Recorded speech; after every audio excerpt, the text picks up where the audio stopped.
আশঙ্কা দেখা দিয়েছে। প্রথম প্রশ্ন, এই 12 পাতার ফর্ম একজন মা বোনকে তার জেনুইনিটি দেখার জন্য কি প্রয়োজন? তার সংসারের খুঁটিনাটি এইভাবে তথ্য সংগ্রহ করা হচ্ছে কেন?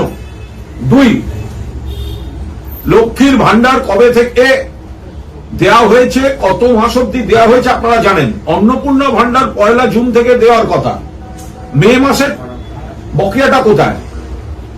1 জুন থেকে বিজেপিকে প্রতিশ্রুতি মতো যে মা বোনেরা লক্ষ্মীর ভান্ডারের টাকা পান তাদের 3000 টাকা দিতে হবে। আপনারা স্ক্রুটিনি চালাতে পারেন, ভুল থাকলে বাদ দিন, কিন্তু নির্বাচনের আগে প্রতিশ্রুতি দিয়েছেন, এখন আপনারা আবার সেই ফর্ম ফিল আপের লাইনে চলে গেলেন। নোটবন্দিতে লাইন,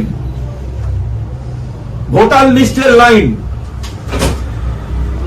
ভোটার লিস্ট যাচাইতে লাইন, এখন আবার অন্নপূর্ণা ভান্ডারের জন্য লোকের কাছে